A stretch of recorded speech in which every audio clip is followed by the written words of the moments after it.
সেইকাৰণে তেওঁলোকে এইটো মানুহক দেখাবৰ কাৰণে বা আমাৰ যিটো এডমিনিষ্ট্ৰেশ্যন আছে তেওঁলোকক ঠগিবৰ কাৰণে এই ধৰণৰ নামি দামী মানুহ আনি পেলাই তেওঁলোকে কিছুমান কাৰ্যসূচীত তেওঁলোকক ইনভলভ কৰায় তেওঁলোকে যি ধৰণৰ মন্তব্য কৰে ফেচবুকত আমাৰ ঘিণ লাগি যায় আজমল ফাউণ্ডেশ্যন প্ৰথম যেতিয়া মই বিধায়ক হৈ আহিলোঁ তেওঁলোকে মোক খুব মাতিছিল তেওঁলোকৰ এই আজমল ফাউণ্ডেশ্যনত ইনফেক্ট মই এবাৰ যেতিয়া গ'লোঁ প্ৰথমবাৰ যেতিয়া গ'লোঁ তেতিয়া মই গম পাই গৈছোঁ যে ইয়াত যে খেলিমেলি আছে মই মাথো হোজাইৰ বিধায়ক হিচাপে নহয় মই আজি কমচে কম 5-6 বছৰ ধৰি এইখিনি কথা কৈ গৈ আছোঁ যে আজমল ফাউণ্ডেশ্যন যি প্ৰকাৰে তেওঁলোকে প্ৰপাৰ্টি একুৱায়াৰ কৰিছে প্ৰপাৰ্টিবিলাক বনাই আছে তাৰ তদন্ত হ'ব লাগে কাৰণ তেওঁলোকৰ হাতত আজি হাজাৰ হাজাৰ বিঘা মাটি তেওঁলোকৰ হাতত আছে আৰু অধিকাংশ মাটি তেওঁলোকে কব্জা কৰিছে আইদাৰ VGRৰ মাটি তেওঁলোকে কব্জা কৰিছে তেওঁলোকে ৰিজাৰ্ভৰ মাটি কব্জা কৰিছে চৰকাৰী মাটি তেওঁলোকে কব্জা কৰিছে আৰু আমাৰ যিটো হিচাপ যে একো নহলেও আজি তেওঁলোকৰ যিটো প্ৰপাৰ্টি তেওঁলোকে বনাইছে হোজাইত সেই প্ৰপাৰ্টিৰ ভ্যালুৱেশ্যন একো নহলেও 1 লাখ কোটি টকা মান হ'ব আজি 1 লাখ কোটি টকাৰ প্ৰপাৰ্টি তেওঁলোকৰ ওচৰত আজি আছে কিন্তু তেওঁলোকৰ বেচিছটো কি তেওঁলোকে খালি আগৰ ব্যৱসায় কৰি পেলাই তেওঁলোকে ইমান পইচা বনাইছে নে আৰু আগৰ বেপাৰটো হেতুটো ইলিগেল বেপাৰ আছিল ভাৰতবৰ্ষত আমাৰ চৰকাৰ আহাৰ পিছতে এটো লিগেলাইজ কৰাৰ কাৰণে মানে কামটো আগবঢ়াই লৈ গৈ আছে কিন্তু আগতে আগৰ বেপাৰটো টোটালি ইলিগেল আছিল তাৰমানে তেওঁ ইলিগেল বিজনেছ কৰি স্মাগলিং কৰি পেলাই তেওঁ ইমানখিনি ধন বনাইছে নে আমাৰ যেতিয়া হোজাইত ফ্লাড আহে আমি দেখা পাওঁ আজমল সাহেব বিভিন্ন অঞ্চলত যায় ফ্লাড চাবলৈ কিন্তু তেওঁৰ লগতে এটা কেমেৰা সদায় লগত থাকে কেমেৰামেন থাকে ভিডিঅ' কৰি থাকে পাছতে গম পালো যে এই কেমেৰা দি পেলাই তেওঁলোকে ভিডিঅ' উঠায় তেওঁলোকে আৰব দেশত তেওঁলোকে পঠায় বিভিন্ন দেশত তেওঁলোকে পঠায় আৰু টকা সংগ্ৰহ কৰে তাৰ পৰা তাৰমানে আৰবৰ পৰা যি টকাবিলাক পঠায় হাজাৰ হাজাৰ কোটি টকা তেওঁলোকে যেটো পাইছে দুখীয়া মানুহসকলৰ কাৰণে সেই টকাখিনি কিন্তু তেওঁলোকে নিজৰ প্ৰপাৰ্টিত কনভাৰ্ট কৰিছে আজি হাম হস্পিটেলৰ মালিক কোন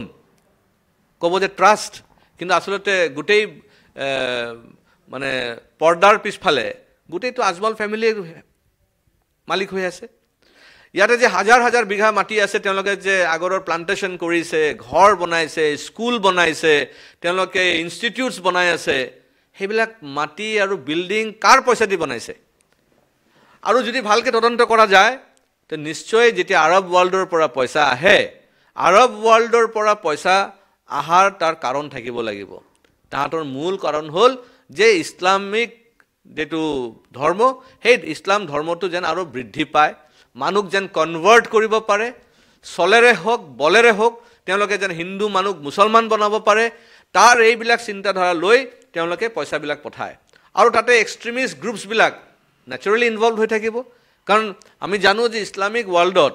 আজি যদি পইচা কন্ট্ৰোল কৰি আছে তেবিলাক সব আন্ডাৰগ্ৰাউণ্ড এক্সট্ৰিমিষ্ট গ্ৰুপছ বিলাকে কৰি আছে টেৰৰিষ্ট গ্ৰুপছ বিলাকে কৰি আছে IS তেওঁলোকে কৰি আছে মুজাহিদিন তেওঁলোকে কৰি আছে এই কাৰণে পইচাটো তেওঁলোকে FCR মাধ্যমত তেওঁলোকে আনে ভাৰতবৰ্ষত কিন্তু আজমল সাহেব নিজে কৈছে মিডিয়াৰ ওচৰতে কৈছে যে আমি ভাৰতবৰ্ষত কোনো কানুন মানে কানুন ভাঙা নাই এই কাৰণে আমাক কেনেকৈ দণ্ড দিব বুলি কিন্তু পইচাটো কৰ পৰা আহিছে হেইটো যদি আমি যদি সালিজাৰি চোৱা যায় ইনভেষ্টিগেশ্যন কৰা যায় তেতিয়া 100% টেৰৰ লিংক পাব আৰু টেৰৰ লিংক পালে এস্টাবলিশ হৈ যাব যে এই টকাখিনি আহি আছে ইয়াত মানুহক কনভাৰ্ট কৰিবৰ কাৰণে মানুহক হিন্দুৰ পৰা মুছলমান বনাবৰ কাৰণে আজমল ফাউণ্ডেশ্যন প্ৰথম যেতিয়া মই বিধায়ক হৈ আহিলোঁ তেওঁলোকে মোক খুব মাতিছিল তেওঁলোকৰ এই আজমল ফাউণ্ডেশ্যনত ইনফেক্ট মই এবাৰ যেতিয়া গ'লোঁ প্ৰথমবাৰ যেতিয়া গ'লোঁ তেতিয়া মই গম পাই গৈছোঁ যে ইয়াত যে খেলিমেলি আছে আৰু তাৰ পিছৰ পৰা মই নাযাওঁ আজমল ফাউণ্ডেশ্যনৰ কোনো প্ৰগ্ৰামত নাযাওঁ আৰু তাৰ পিছৰ পৰা যেতিয়া তেওঁলোকে গম পাই গ'ল যে এই বিধায়কজনটো আমাৰ প্লেটফৰ্মত আৰু নাহিব তেওঁলোকে মাতাও বন্ধ কৰি দিলে কিন্তু তেওঁলোকে বেলেগ বেলেগ ৰাজনৈতিক দল কংগ্ৰেছৰ পৰা বিশেষকৈ বা কিছুমান নতুন নতুন যে দল গঠন হৈছে বা সাংবাদিক যেনে আমাৰ অজিত ভূঞা ডাঙৰীয়া আমাৰ ৰাজগুৰু ডাঙৰীয়া আমাৰ মনজিত মহন্ত ডাঙৰীয়া এই তেওঁলোকক যে মাটি আনে তাৰ কাৰণটো কি উদ্দেশ্যটো কি সেইটো এটা কাভাৰ আপ বুলি কয়, মানে এটা বুৰ্খা পিন্ধাই ৰাখে। বুৰ্খাৰ তলত কি চলি আছে কোনেও নাজানে, এটা বুৰ্খা পিন্ধাই ৰাখে যে আজমল ফাউণ্ডেশ্যন ভাল কাম কৰি আছে। প্ৰদ্যুৎ বৰদলৈ ডাঙৰীয়া আহি যেতিয়া সেই মঞ্চত কিবা এটা ভাল কথা কৈ যাব, নেচাৰেলি মানুহৰ চকুটো বেয়াৰ পিনে নাযাব। সেইকাৰণে তেওঁলোকে এইটো মানুহক দেখাবৰ কাৰণে বা আমাৰ যিটো এডমিনিষ্ট্ৰেশ্যন আছে তেওঁলোকক ঠগিবৰ কাৰণে এই ধৰণৰ নামী দামী মানুহ আনি পেলাই তেওঁলোকে কিছুমান কাৰ্যসূচীত তেওঁলোকক ইনভলভ কৰায়। কিন্তু আচলতে তাৰ পিছফালে যি কাম চলি আছে তাৰ যদি তদন্ত কৰা যায়, তাৰ যদি CBI এনকুৱাৰী হয়, NIA যদি তেওঁলোকে যদি তদন্ত কৰে, তেতিয়া টেৰৰ লিংকটো 100% এষ্টাব্লিছ হৈ যাব। আমি অসমীয়া আৰু কেতিয়াবা বাহিৰত থকাৰ বাবে আমাৰো অসমীয়া ভাষাত কেতিয়াবা ভুল ত্ৰুটি আহি যায়। আৰু সেই সময়ত কিবা এটা যদি কথাত যদি ভুল ত্ৰুটি ধৰা খায়, এই বাংলাদেশী মুছলমানবিলাক বা তেওঁলোকৰ যিবিলাক এডভকেটছ তেওঁলোকে যি ধৰণৰ মন্তব্য কৰে ফেচবুকত, আমাৰ ঘিণ লাগি যায়। কিমান বেয়া মন্তব্য কৰে যে বিধায়ক শিলাদিত্য অসমীয়া নহয়, বিধায়ক শিলাদিত্য অসমীয়া ক'ব নাজানে, এনেকুৱা ধৰণৰ মন্তব্য আৰু বেয়া বেয়া ভাষাৰে তেওঁলোকে মন্তব্য কৰে। কিন্তু আজি আজমল চাহাবৰ ল'ৰাৰ কি হ'ল, তেওঁৰ পুত্ৰ এজন বিধায়ক, তেওঁ এটা শব্দ ভালকৈ ক'ব নাজানে অসমীয়া, আৰু আজমল চাহাব নিজে কয় যে তেওঁ বোলে অসমীয়া বুলি। আমাৰ চাৰ্টিফিকেট দি দিছে অজিত ভূঞা যে আজমল চাহাবৰ নিচিনা অসমীয়া বুলি আৰু অসমত নাই, আৰু তেওঁকে মুখ্যমন্ত্ৰী পাতিবৰ কাৰণে তেওঁলোকে লাগি পৰিছে। প্ৰদ্যুৎ বৰদলৈয়ে কৈছে। সেইকাৰণে প্ৰদ্যুৎ বৰদলৈ ডাঙৰীয়া, অজিত ভূঞা ডাঙৰীয়া, বাকী যিসকল আমাৰ কিছুমান বদন টাইপ অসমীয়া মানুহ আছে, তেওঁলোকে আজি আজমলক যে মুখ্যমন্ত্ৰী কৰিব বিচাৰিছে আৰু খাটি অসমীয়া হিচাপে প্ৰতিষ্ঠিত কৰিব বিচাৰিছে, কিহৰ স্বাৰ্থৰ কাৰণে? কিহৰ স্বাৰ্থৰ কাৰণে? এটা শব্দ অসমীয়া শব্দ ক'ব নাজানে তেওঁৰ পুত্ৰ, আৰু তেওঁক অসমীয়া বুলি কৈ আছে।